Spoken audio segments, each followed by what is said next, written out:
Hi, everyone. Welcome to our mayoral debate. I want to thank you all for attending. I'd like to thank our team for working together to pull this event to fruition. I'd like to thank the candidates for attending today. I'm Lori Thiel, President of the League of Women Voters of San Diego, and I'm honored to host today this event with the Women's March of San Diego. A little bit about the League. We are a 100-year-old nonpartisan organization. This year, we celebrated our 100th anniversary. We were founded in 1920 to support a new voting bloc of people who had just earned the right to vote through the ratification of the 19th Amendment, women. But since then, we've been supporting all voters. With events just like this, we do candidate forums, prop talks, and other voter information events very similar to this. And I want to thank you all for joining us. And with that, I'd like to introduce Melissa Slawson from the Women's March San Diego. Melissa? Hi, can everyone hear me okay? Yes? Okay, great. Thank you so much, Lori.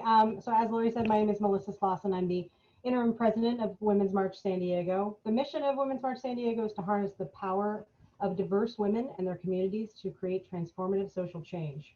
We are a women-led organization providing intersectional education and activism on a diverse range of issues.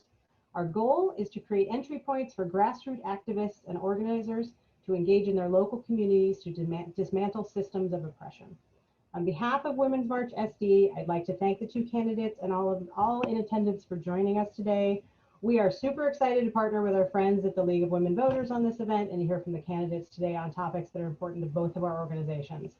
This election, as I'm sure everyone on this Zoom knows, is very, very important, but it's important at more than just the federal level. It's important at the state and local levels too.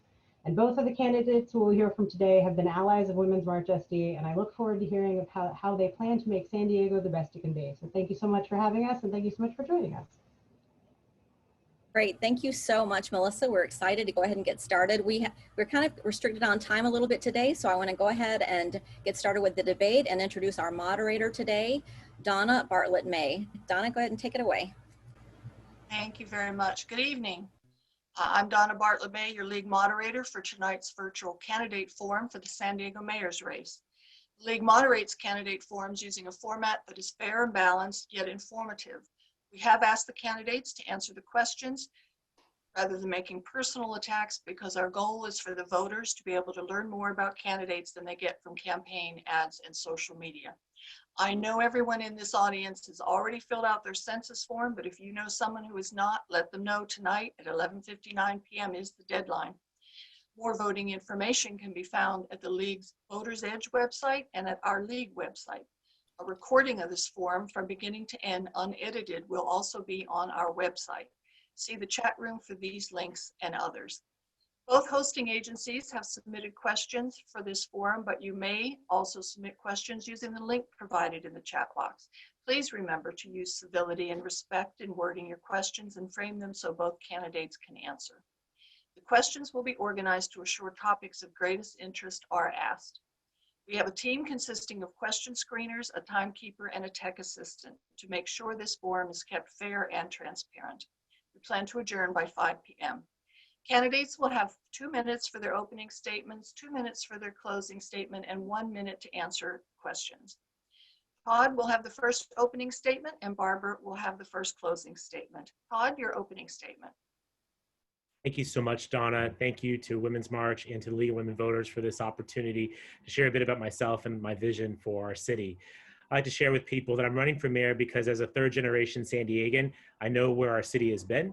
I grew up in Claremont, attended Madison High School, was the first in my family to graduate from college, where I attended University of San Diego.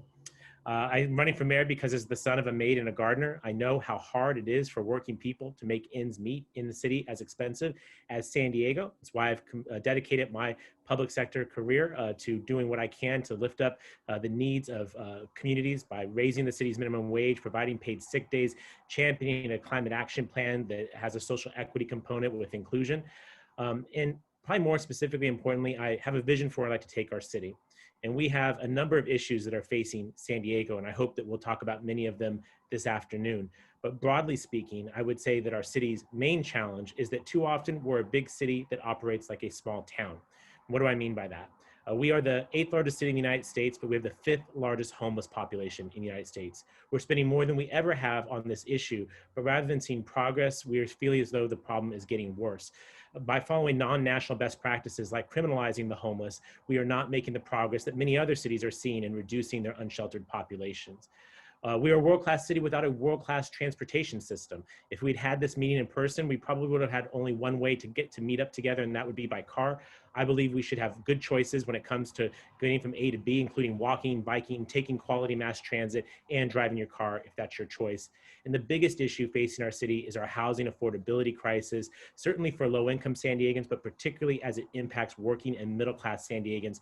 I want to be a mayor that leads on all of these issues, to provide working people a chance to afford to live in this city, to build a world-class infrastructure system, and to tackle chronic homelessness in our community. I look forward to answering your questions this afternoon. Thank you very much. Barbara? Thank you. Good afternoon. Before I ran for City Council in 2016, I was a small business owner in the technology sector. I ran because I was frustrated that the street in front of my office was being torn up yet again to have the same work done. I got to City Hall, and what I found is a culture of no accountability and no transparency, and I stood up to it immediately. This is because of my most important role model, my mother, Adelaide Bree, a single mom who went to work in the 1960s where she was paid less than the comparable men, and there was nothing she could do about it.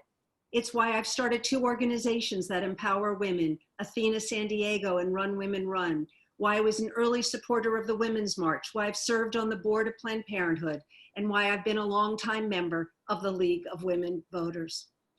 In 1993, I became a single mom. I had 2 daughters, 8 and 11. I was living in a house that was about to go into foreclosure. I was fortunate to forge a successful career as a tech entrepreneur.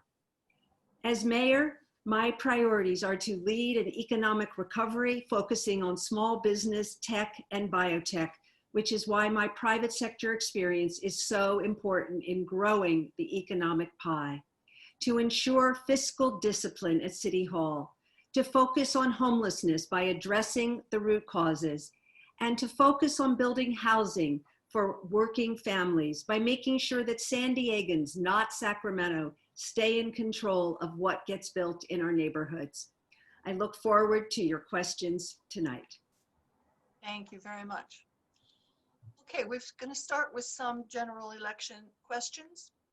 The League of Women Voters believes that reducing the influence of big money in politics makes our elections fairer and suggests public campaign financing as a solution. What are your thoughts on publicly financed campaigns, and how likely are you to support them for San Diego elections? Todd? Thank you for asking the question. I have supported every campaign finance reform measure that has come before me as a state legislator to provide more transparency and accountability, more information to voters. I am open to public financing of campaigns, but I've always been cautioned on 2 points. One is the cost to the city, particularly at a time when we're in a significant recession, and those dollars could be diverted from other necessary and needed things like our libraries, our parks, our public safety services. And the other thing is the understanding that often those rules don't apply to wealthy candidates. And a concern that I have, particularly as someone from a working class background who lives a middle class lifestyle, is that we cannot allow wealthy folks to come in and buy these elections. And we see unprecedented amounts of money flowing from wealthy candidates that has to allow folks like me and others who are not as blessed financially to be able to compete in these kinds of difficult races where money tends to have too much influence. Thank you, Barbara. So I support election reform. I think Todd and I both think that the Citizens United case has been a disaster.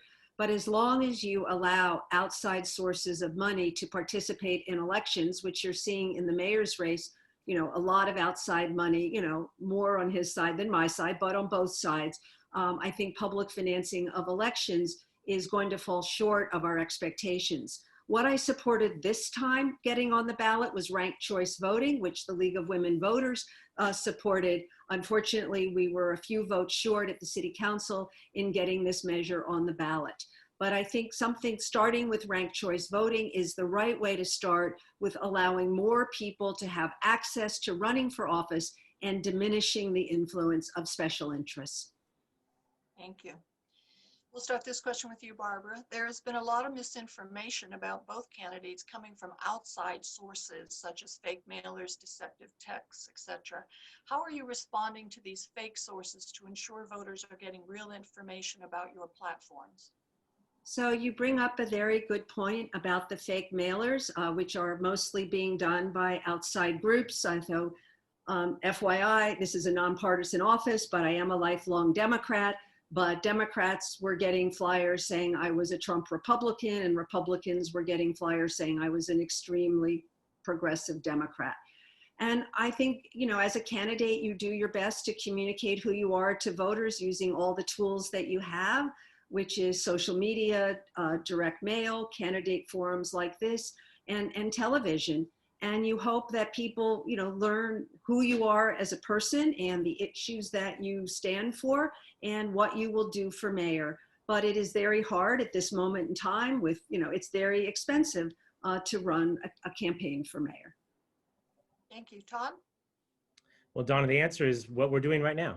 We have participated in dozens and dozens of these open forums where regular San Diegans can ask questions, and I continue to commit to do as many as I can for our schedule. Additionally, we have a grassroots campaign with dozens of volunteers every night making phone calls and texts on our behalf. We're dropping literature in the community, and I continue to run my campaign by trying to put forward what my agenda would be, as well as the experience that qualifies me to be the next mayor. Now, this is in contrast to the false and illegal text messages and voicemails and others that have been using homophobic tropes to try and convince voters to support another candidate in this race. That kind of behavior is not only illegal, but it is wrong. It should be rejected in San Diego in 2020. It should not be a high bar to clear to say that you do not support homophobia in this election. And of course, I would hope that those who support me would keep focused on the positive message of my experience, because I believe my record of experience and accomplishments are something that San Diegans are attracted to and will support on election day. Thank you very much. Okay, as a candidate, you accepted contributions to your campaign from special interests. How will you make decisions in the best interests of the city when they are in conflict with the special interests that have contributed to your campaign? Todd? Well, Donna, people know where I stand on issues, and folks are welcome to support my campaign. I would point out that some of the groups supporting or endorsing my campaign are groups that I have not always agreed with, who have chosen to not support me in past elections.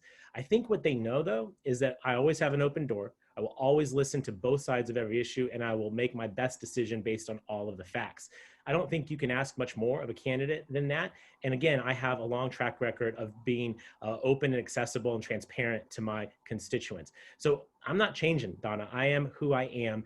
And it is that track record that caused the readers of San Diego City Beat to choose me to be San Diego's best elected official for nearly a decade, recognizing that I'm one of the most accessible elected officials in San Diego. I will continue to operate in that accessible and transparent way if elected mayor, because I don't know how to do this job any other way. But importantly, my positions are my positions, and those do not change based upon who wishes to contribute to my campaign. Thank you. Barbara?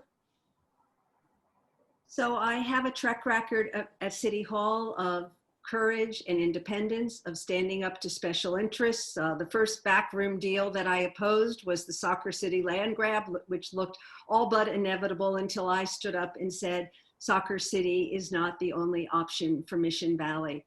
But I think voters should pay attention to the special interests and who they give money to. And fortunately, in the city of San Diego, you can download reports. You can see exactly who is giving to whom. And I think it's important for voters to know that this is not a stepping stone for me. This being mayor is a culmination of my life's experience of giving back to a city which has been terrific to me, which offered a single mom with 2 kids an opportunity to succeed in the tech world. And I will not be beholden to the special interests who have dominated City Hall for too long. Thank you very much. Moving on to some housing questions. Barbara, we'll start with you. How would you work with a community on decisions about locating housing for the homeless? So I think everything we do needs to be collaborative. And as issues come along, you talk to the community, you explain where the housing is going to be, you explain what the services will be around it. And I think, you know, as I've been at City Hall, most communities are fine with something when it's explained to them, but not when it's pushed down their throat. I hope we will get to discussing housing more during this forum, because I have detailed plans on how we can provide more affordable housing to working families in all the communities of San Diego. Thank you, Todd. Well, Donna, you don't have to ask the question. You can look at what I've done.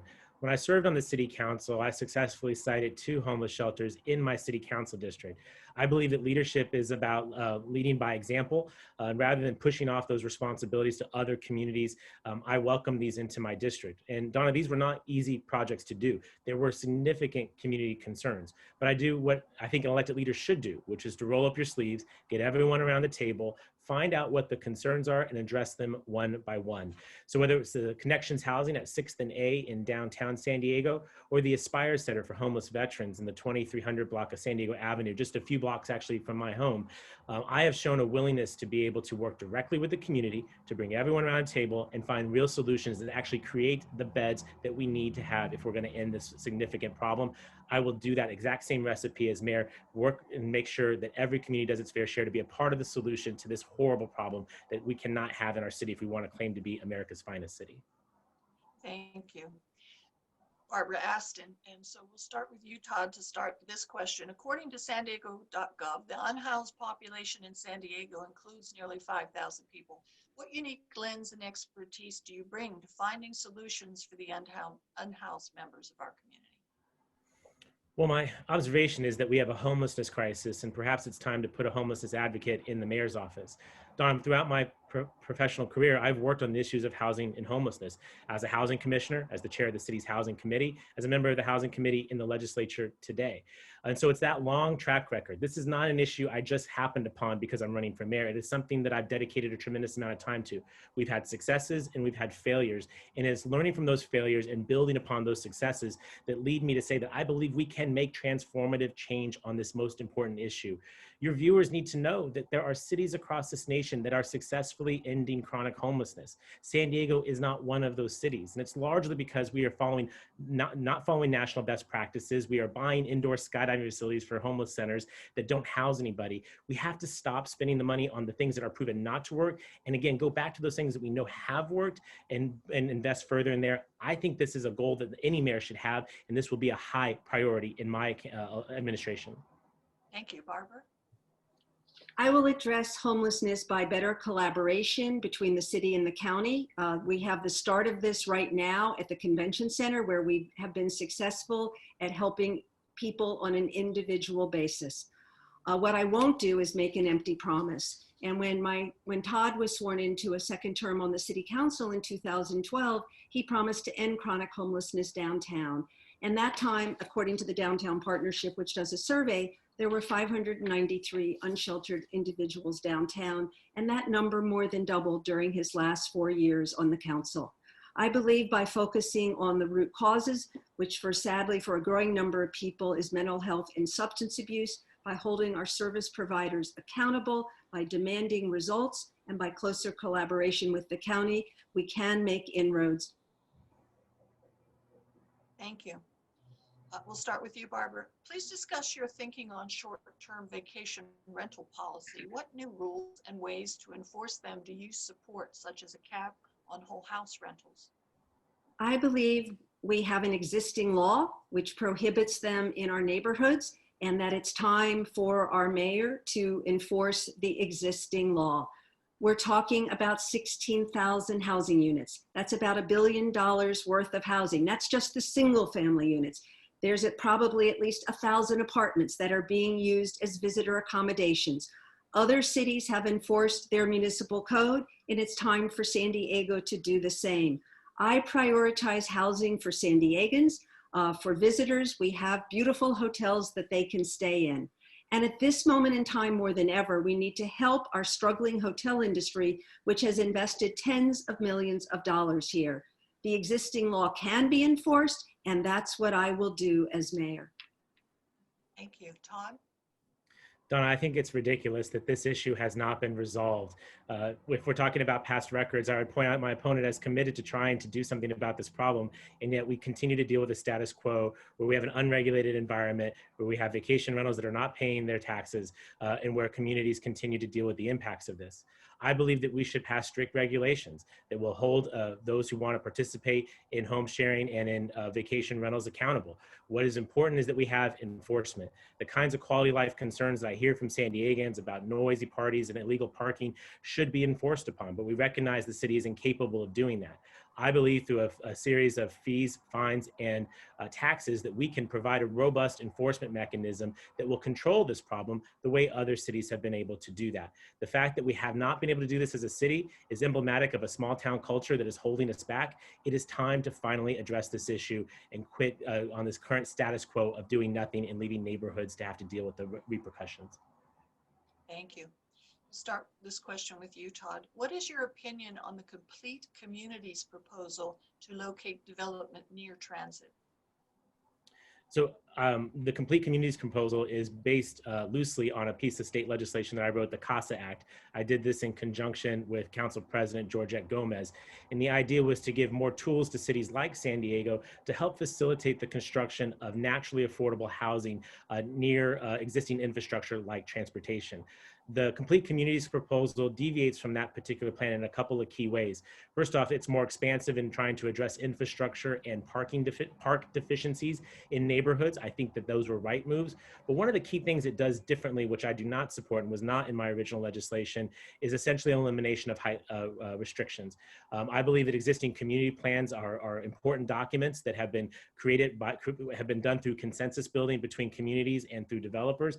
I believe that we can create the kind of housing that we need, housing that is affordable to working and middle-class San Diegans without eliminating height restrictions in neighborhoods. Thank you, Barbara. I think Todd made a lot of good points about the Complete Communities plan, and I will add that I'm very concerned that it's being rushed through during a time we're in a pandemic where we can't get the meaningful community input that is so important. And it looks like it will not come to the council until there is a new council, which is, I think, the right thing to do until the community has an opportunity to give more input. And I'll just add about short-term rentals. One of the reasons I'm running for mayor is I've seen the limits of what a council member can do. A council member cannot enforce the law against short-term rentals. Only a mayor can.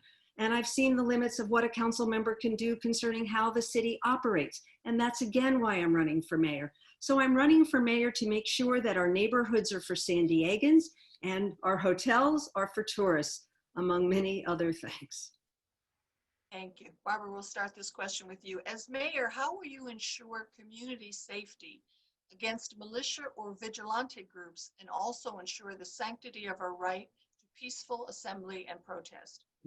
So both Todd and I do not support defunding the police. We believe that is overly simplistic, and I certainly support the right of peaceful protesters. But there is never an excuse for violence. And I will work with our police chief to make sure that there is no violence when we have public protests.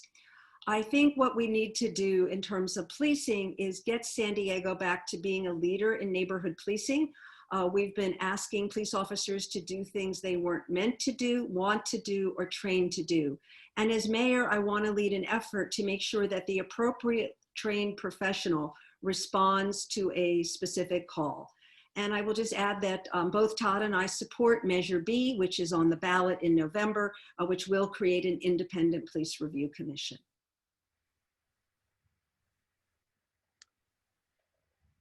Donna Mago, you're on. Okay, just want to be respectful of our moderator. It is true, I do support Measure B, and all of you who are watching, I would ask you to vote yes on B. Donna, I think your question was about the balance between the right to assemble and to protest and counterbalancing that against the kinds of property destruction and criminal activity that we have seen, unfortunately, in some of these circumstances. And I will tell you that we will work closely with law enforcement to make sure that we are permitting people to exercise their First Amendment rights. But of course, we will hold people accountable if they choose to go beyond that and start engaging in criminal behavior, particularly the destruction of property or the harming or the physical harming of individuals. I see that as a very bright line, and I believe we can navigate that. And I want to be very clear. I would have voted for the resolution that would have asked the federal government to stay out of San Diego's affairs when it comes to protecting our neighborhoods and allowing folks to protest. That was not a hard vote. That would have been a yes from me. That should have been a yes from both of us. I apologize for having myself on mute. My husband just came home. No problem. Okay, Todd, we'll start this question with you. What is your opinion on Proposition 16 regarding affirmative action? I'm very strongly supportive of it. And like measured before, I would ask people to please vote yes on 16. This rights a wrong that has been in place in California for a generation. The passage of Prop 209 was not only based in pure racism, but it was also something that has dramatically impacted women and minorities in California. This is an opportunity for us to correct that. I think it's an important vote. I was proud to vote for ACA 5, which was Shirley Weber's bill to put this on the ballot. I have endorsed this measure. I was proud to work with my colleagues in the California Legislative API Caucus to get our caucus to endorse this. As some of you know, there are mixed views in the Asian Pacific Islander community, but we understand and we see the data that our young people are also being impacted in terms of their ability to access the CSU and UC system. I just think this is extremely important to really signal that we have gotten past the division of the 1990s that happened in this state and to move forward as a unified community, one that is based on the vision of equity, not the kind of division that was Prop 209. So please vote yes on 16. Thank you. Barbara? I enthusiastically support Proposition 16. California is one of only 8 states in the country that does not allow race and gender to be considered in government contracting opportunities and education. And Citigroup came out with an eye-opening study a few weeks ago that said systemic racism in our country has cost our gross domestic product trillions of dollars because there is not equal access to jobs, education, housing, and investment capital into businesses. So my life has been about growing the pie, and I think Proposition 16 will give us one more tool to grow the pie for everyone. And I have developed an equity economic development plan, which focuses on both what the city needs to do as a city and what we can do in the community to foster growing the pie in an equitable way. Thank you. The next question is on food insecurity. More than 1 million San Diego County residents are currently experiencing food insecurity, according to the San Diego Hunger Coalition. If elected, what types of policies will you support and actions will you take to create a hunger-free San Diego? Barbara? So as mayor, I will coordinate with our 2 food banks and the other organizations that distribute food. I mean, the school districts got very involved in distributing food during the pandemic. Since children weren't coming to school to access the free lunch program, I will make sure there's a coordinated effort with all the entities that work on this. And with the county in particular, I understand that sometimes it's been challenging for people to get the CalFresh benefits that they deserve. And this is such a shame because when people get the CalFresh benefits, they're spending the money in our economy to provide food for their family. So I will hold the county responsible for making sure that every family who is eligible for this program will get these benefits. And I think we can do things with community gardens and encouraging other community organizations to get engaged in food distribution. Thank you. Todd? Well, I think Barbara's right in the sense that there is an intergovernmental component of this. I think one of the most important things locally we can do is elect Slawson to the County Board of Supervisors to make sure we do get a county that's willing to coordinate with the city of San Diego. I will use my relationships built over my time in the legislature to make sure the state continues to make investments when it comes to food insecurity through the state budget and through various programs like CalFresh. And then, of course, use the experiences I had as a congressional staffer to Congresswoman Susan Davis to make sure that our federal government is continuing to do what we need to do. This is also where you should probably point out that we should vote for Joe Biden and Kamala Harris to be the next president and vice president if we want to see real change at the federal level. Here locally, as mayor, I would point out that we can be partners in this regard. Whether it's our city senior centers, our rec centers, our libraries, they can serve as food distribution points to hunger and secure families. And then I've long and cherished my relationship with Feeding San Diego and the San Diego Food Bank. We are blessed to have 2 quality nonprofits that do this work. we need to make sure the city has the best relationships possible with those organizations who do incredible work around hunger. Thank you. Moving on to unemployment. What policy proposals do you have to increase employment for minorities and those who have lost lower income jobs due to the pandemic? Todd? Yeah, Donna, this is where I would encourage folks to go to toddgloria.com and download my Back to Work SD plan. This is a plan I spent many months working with a diverse group of San Diegans to collect public input and then put down on paper my ideas for restarting our economy. And there are significant components of that dedicated to addressing the specific population you're talking about. What I can see doing, Donna, is a range of things, from utilizing the city's role at the San Diego Workforce Partnership to make sure that we are tailoring their programs to match the needs today. I think particularly when it comes to our hospitality industry that has so been hard hit, we need to retrain those workers to make sure they're not unemployed for any longer than they have to be, and hopefully they can find new careers to the extent that they want to do that.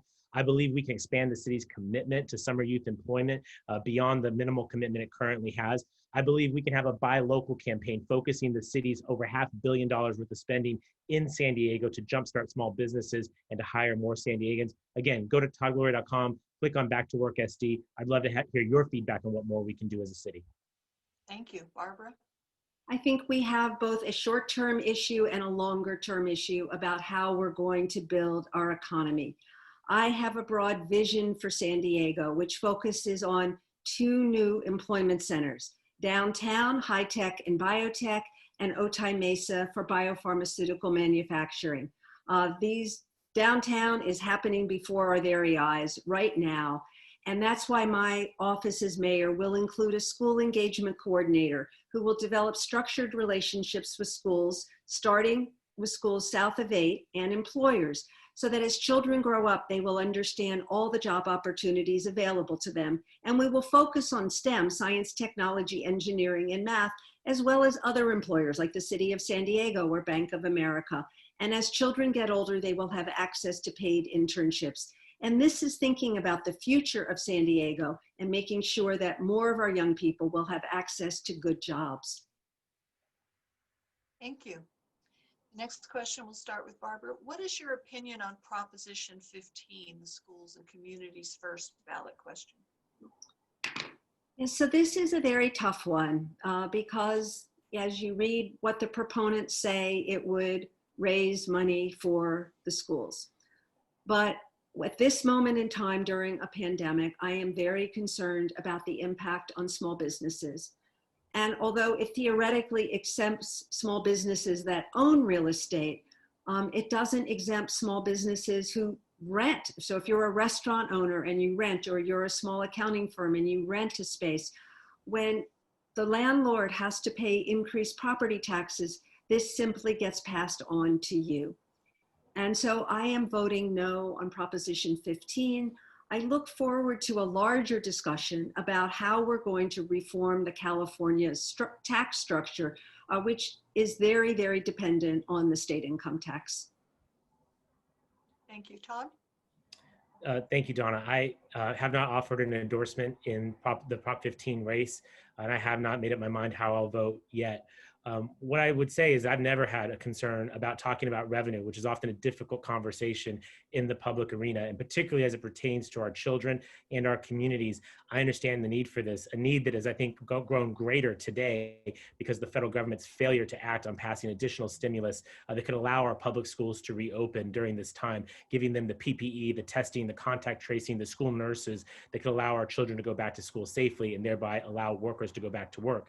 At the same time, the small business exemption provision in Prop 15 is set at $3 million. And in a high cost environment like San Diego, that will capture a lot of small businesses in our community. As a consequence, it is a bit of a difficult conversation. I believe San Diegans will have plenty of information to make that choice themselves. And I'm one of those San Diegans going to sit at my kitchen table and figure it out. I believe that our schools do need more resources. I think our federal government should be stepping up right now to provide them. Thank you. The next question, we'll start with you, Todd. In the landmark Supreme Court case making same-sex marriage legal in all 50 states, and we're looking at the possibility of it being overturned, how will you protect the rights of that community at the local level? Well, as an openly gay man, this is very personal for me. I've spent too much of my life marching in the streets, asking for my rights as an American. And I'm pretty darn tired of having to do that. And I'm fearful that the confirmation of Judge Barrett will set us back.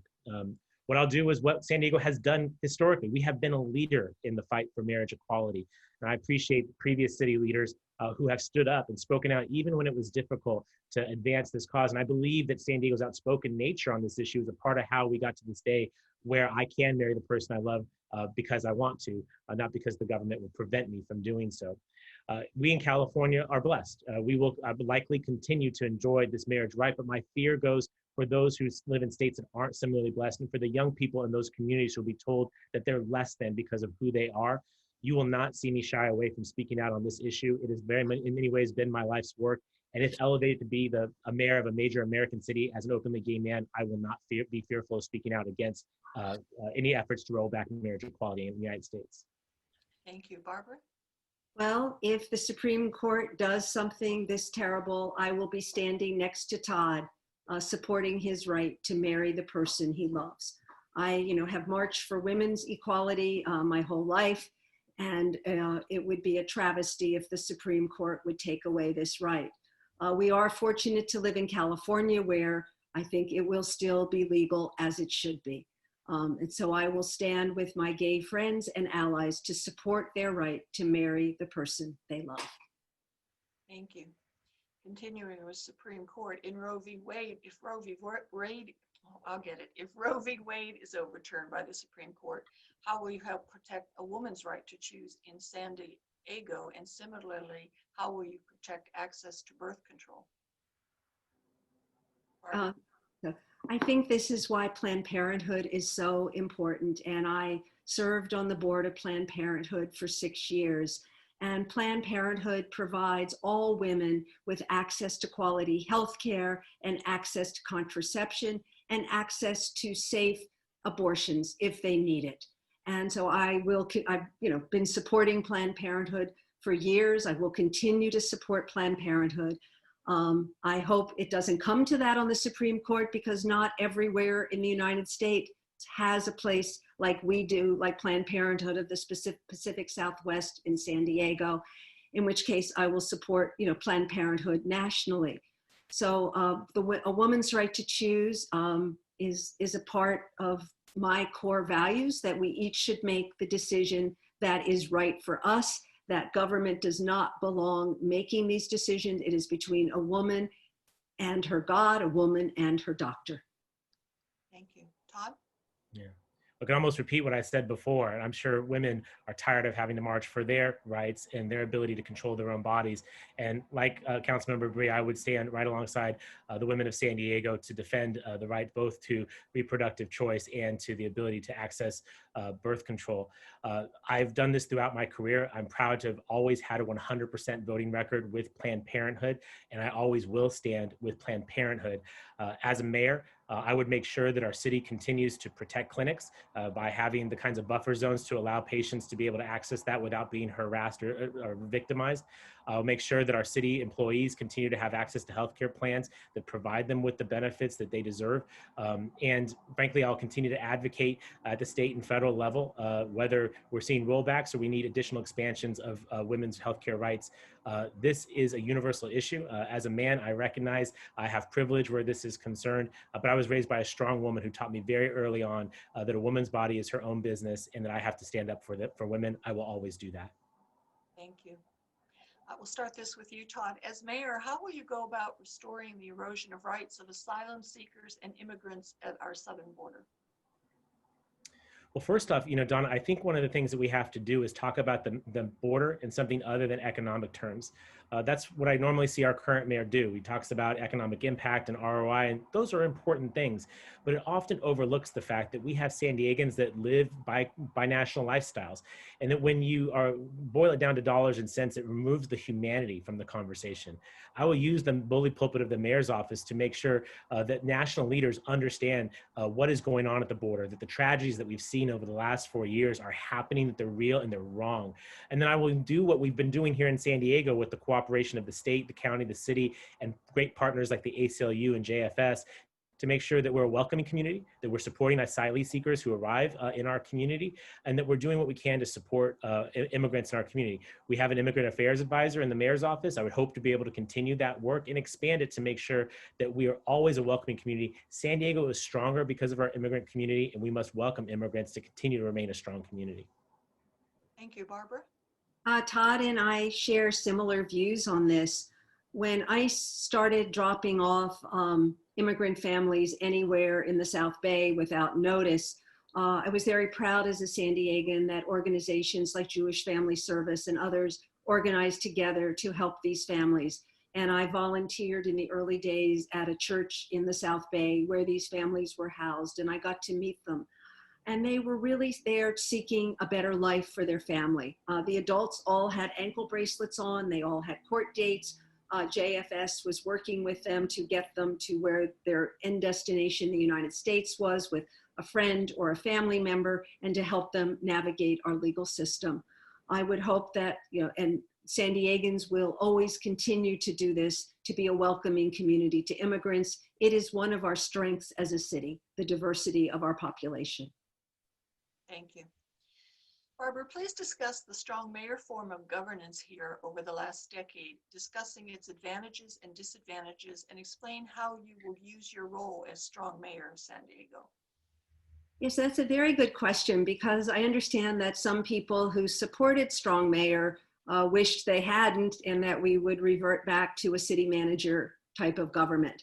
And so I'm open to that, in terms of if someone wants to bring a ballot measure forward for 2022 and has good reasons why we should go back, I'd love to listen and learn more. I think one of the key things I've seen at City Hall is that too often political people have been put in key leadership positions. And one of the first things I'm going to do as mayor is a national search for a chief operating officer, looking for someone who has true professional experience leading a smaller city, maybe being the number 2 or number 3 at a larger city, and bringing that person in and instilling professional leadership in key positions, leadership that will last after I'm the mayor, and change the culture at City Hall, that these people are there to make decisions that benefit the community, not political decisions. Thank you, Todd. So Donna, I was not a supporter of the strong mayor ballot measure. I campaigned against it, and yet here we are. And I think your question is apt in the sense that it really has not lived up to the representations of its proponents. I believe that there was a lot of discussion about accountability. I think that that has not necessarily been evident, certainly in recent decision making, and about transparency. And what has happened largely is the mayor recedes to the 11th floor, and the public no longer gets to see that individual on the 12th floor in the public hearing rooms. I would hope to change that. If elected, I'd be the first former city council president to be mayor. And I believe that that experience gives me the knowledge on how to actually make this work better. Additionally, the opportunity of having 5 new city council members creates an opportunity for a reset of the relationship between the legislative and executive branches of our city. My hope is that we can build a better form of government, one that is collaborative, that is transparent, and that is accountable. And again, I think the time that we're in, both with a new mayor and a new council, and then potentially with a mayor with that kind of experience from having served on the council, may be a chance for us to actually make this system finally work for the people of the city. Thank you. It's a new question that came in. What do you plan to do as mayor to make our schools safer and a place where parents can feel reassured that their kids will be safe from school shootings? Todd? Well, I think there's a lot we can do. First off, as mayor, you're never going to hear me say that education's not my responsibility. I recognize and honor the fact that we have a separately elected school board. But as mayor, my job is to make our city work well. And it cannot work well without quality public schools in all of our neighborhoods. So you'll see me actively engaging with our school board to find ways to partner to make our schools as good as possible for our young children, and to give them the opportunities that I had as a kid growing up here in San Diego. Specifically to that question, San Diego is a national leader when it comes to gun violence restraining orders. I would hope to continue to lead on that. I would lean upon my experiences in the state legislature, where I have been a leader in gun violence prevention. I'm a designated gun sense candidate by San Diegans against gun violence prevention, and make sure that we continue to lead on this matter. And also, obviously, clearly with law enforcement under the mayor's purview, making sure that we remove guns from people who should not have guns, and that we keep our schools safe. This is a part of why a partnership with the school district is important. This is a passion subject for me. You'll see us lead on this matter. Thank you. Barbara? I think this is an issue on which Todd and I agree, and it's very personal to me because my daughter Rachel, who's actually having identical twin boys in March, and her husband Daniel are both school teachers here. And we were at the first March for Our Lives. I remember standing outside the county administration building, and Daniel had made a sign that said third grade shield. And it's so sad to think that when students and teachers come to school, that they have to be worried that there might be a shooting and that they might be in physical danger. So this is a priority. San Diego is a leader in doing many of these things, and I want to make sure that San Diego stays at the forefront. Thank you. Barbara, we'll start with you. How does your background, either in public service or as an entrepreneur, influence your management philosophy, and how will it affect the decisions you make regarding the needs of San Diego residents versus San Diego businesses? So I think what's unique about me is that I've had a very diverse life. I've been on the city council. I've been a journalist. I've been a small business owner. I've started 2 organizations that empower women. I've served on nonprofit boards like Planned Parenthood. And I believe that the diversity of my life experiences has prepared me to lead our city at this moment in time. When you start businesses and organizations like Run Women Run and Athena, you have to bring people together with a common goal. And I'm proud that both organizations have survived and thrived, in the next generation of leadership. And as an entrepreneur, I think I've always had to learn to think in new ways, because what you did yesterday isn't going to necessarily work tomorrow. And I think what's worked yesterday at the city of San Diego isn't going to have to work tomorrow. And the city's going to have to think in new ways of how are we going to deliver services more effectively, more efficiently as we move forward, particularly with the decline in revenues that we're seeing. Thank you. Todd? Well, you asked about Barbara's experience. What's my question? It's basically your background in public service. Okay. Yeah. I can't speak to my opponent's experiences, but I think my public sector experience is relevant. I often hear that the private sector is the be-all, end-all, and I would say that if private sector experience was so critical to public sector success, the president would be doing a far better job than what he's currently doing. I think that what we do is a unique kind of profession, and I'm proud to have spent the last 20 years of my life getting up every day with the sole purpose of making my hometown a better place to live. And I've had a diverse set of experience. I worked at the County of San Diego's Health and Human Services Agency, which informs my concerns and prioritization of low-income San Diegans. I've chaired the San Diego LGBT Community Center nonprofit board. I've served on the Housing Commission. I've been a city council member. I've served in the legislature. I was mayor for 8 months after the resignation of Bob Filner. It's a diverse set of experience. It allows me to be able to say with certainty that I know that I can do this job. And I simply need your vote on November the 3rd to actually allow me to do this job for the next 8 years. Thank you. Todd, we'll start with you. What is your 5-year vision or plan for mass transportation in San Diego? Oh, I only get a minute for that? I might let you run over. I see this as so critical. Growing up, there were periods of time where my family didn't have a car. And my mother and I'd have to walk to get groceries. And carrying gallons of milk back home in a summer day in San Diego is tough. And there are a lot of kids that still do that. And we do it with less bus service, with higher fares. And so I'm passionate about creating a world-class transportation system for San Diego so that you have real choices when it comes from going from A to B. Now, how can I do that as mayor? Well, under Assembly Bill 805, written by my colleague, Lorena Gonzalez, the mayor of San Diego can have a leadership role at Sandag if he or she wants to. Now, our current mayor has not chosen to do that. He's instead left it to the mayor of Poway, who has a very different vision about transportation, particularly public transit and active transportation. I will use the authorities under AB 805 to make sure San Diego gets its fair share of resources, and that we begin the work of building a world-class transportation system so that fewer mothers and children have to carry heavy groceries home on hot summer days, and instead you can get home swiftly on high-quality public transit that everyone can afford. Thank you. Barbara? Thank you. Like Todd, and unlike our current mayor, I will take an active role with Sandag.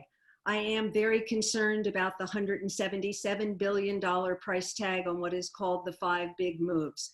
I think not enough due diligence has been done. Any organization I've been involved with that would even spend a fraction of that money would do a lot more due diligence. And as I talk with scientists and engineers about what the future of transportation looks like, they raise a lot of questions about one of the ideas about drilling under our neighborhoods to build more fixed transit. The future of transportation is being researched at UCSD, which is testing autonomous vehicles on the campus, which will have autonomous vehicles at the trolley stops on the campus in the next few years to take people to their end location. And I think we have to do a better job of addressing first mile, last mile issues, particularly as we complete the blue line from downtown to UTC. Thank you. Barbara, can you explain to us what your approach will be to binational relations? Yes, I think one of San Diego's competitive advantages is our location on the border. We have families who live and work on both sides of the border. Before the pandemic, many of us would go to Tijuana or Rosarita for lunch, for dinner, to go to the beach and to go to an art museum. And I look forward to those times coming back. As mayor, I will have a senior person in my office who will be responsible for binational affairs. I look forward to visiting Tijuana often again. I haven't been, since before the pandemic because of everything that's going on now. And back in the 1990s, when I was at UCSD, I started a pioneering program called Cross Border Connect that brought together scientists and engineers on both sides of the border with a focus on telecom and software. We lasted for a few years and then both of our economies fell apart, but it began relationships that have continued to this day. Thank you. Todd? Well, this is an exciting part of the job because not a lot of mayors get to be mayor of a big border city, and San Diego is the largest. I've had the honor of being able to represent the state of California on diplomatic trips to Mexico City. I've represented the city of San Diego in Tijuana and Baja California. And it's those relationships that I would draw upon to make sure that we're actually strengthening, deepening, and broadening the relationship with our partners in Mexico. Donna, I see this as a relationship of equals. I know that that is a little bit different, I think, sometimes in the people's approach to this situation. And I approach it in that way because we have shared challenges that we must meet as equals. Challenges like cross-border pollution in the Tijuana River Valley, long-standing vehicle emission issues for cars that are queued up at our ports of entry. The need to be able to address the need for air travel through our cross-border terminal. There are a number of challenges that we can face together. And so it requires having the relationships, the experience, and the willingness to see this as a meeting of equals. That's exactly how I'll approach this job. And I look forward to that opportunity to do that as the mayor. Thank you very much. I think that's probably going to have to be our last question. We're running out of time. I want to give you plenty of time for your closing statements. So we'll begin with Barbara. Your closing statement, 2 minutes, please. Thank you. My roadmap to recovery, which you can find on my website, will reinvent our economy by implementing specific solutions to challenges we face in job creation, housing, public safety, and social justice. My life has been about coming up with solutions and delivering results. As you heard, I've been a journalist and a small business owner. I've started 2 organizations that empower women. I've signed the front of a paycheck. I've negotiated profitable business deals. And I believe that the diversity of my life experiences has prepared me to lead our city at this moment in time. I began today by talking about the woman who was my role model, my mother, Adelaide Bree. I'll close by talking about the people who are my inspiration, my children and my grandchildren. My husband, Neil, and I, it's our second marriage, each brought 2 children to our marriage. We are blessed to have 3 grandchildren, with 4 more on the way between now and March. Every day that I am mayor, I will be thinking about our children and our grandchildren and about how we can make this a better city for them. How do we give them good paying jobs, affordable houses and livable neighborhoods, and streets that are safe and clean? With the right mayor, with a mayor who is not beholden to the special interests who have put over $1 million into defeating me, an independent woman, we have so many opportunities to make this city work. I'm not looking for my next political job after mayor. This is truly the culmination of my life's work. I have demonstrated that I have the independence and courage to confront the status quo at City Hall, Please join me. Together we can fix this. I would be honored to have your vote. Thank you very much, Todd. Donna, thank you so much. You did a wonderful job moderating, as you always do. Thank you. And to the League and to Women's March San Diego, thank you for this opportunity. You know, I appreciate everyone tuning into an hour-long Zoom. We spend our whole lives on our computers now. No one really wants to do this, but this is how we must communicate. And I think all of you are here because, like me, you care deeply about the city. You want to see our city get better and a brighter future for all of us. And that's precisely why I'm running for mayor.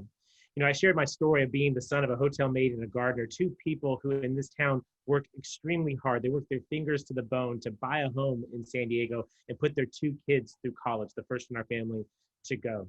That story was possible here in San Diego 30 years ago. I think if we were honest with each other, we would know that story is nearly impossible today.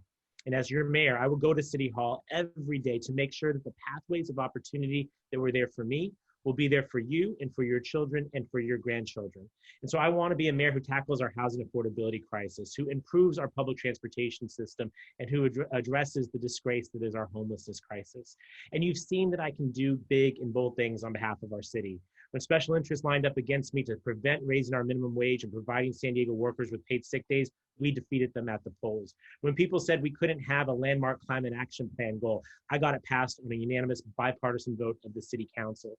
When people said that we could not ban guns at the Del Mar Fairgrounds, you know, I got that bill through the legislature and we're currently fighting it out in court. Listen, I am charting a big and bold path for our future. And I've built a coalition around this campaign that is big and broad enough to actually deliver upon that vision. Ultimately, I want to make sure that the experiences I've had in this city can be experienced by everyone. I do not come from wealth. I'm not a child of privilege. I don't even own my own home. But that means that I know how you live your life, and I'll fight for you as hard as I would fight for my own family. I would be honored to have your vote when you go to the polls this November. Thank you. Thank you very much. Well, we've had 160 people on this Zoom today, so that shows us the interest in this candidate forum. So on behalf of the League of Women Voters of San Diego and Women's March, I want to thank the candidates for running for office and attending this forum. And thank you all again. You're here tonight because you're following the League motto, don't just be a voter, be an informed voter. That's all for me tonight. Lori, did you have any closing remarks? Thank you. I just want to thank everyone who showed up. I would like to thank the team that pulled this together. As I said at the beginning, this takes a lot of effort to pull something like this off, especially this late in an election season. So we're all happy to be here, and we're grateful that everybody was available to help pull this together tonight. Thank you very much. Good night, everyone. Thank you. Everybody, good night. Good night.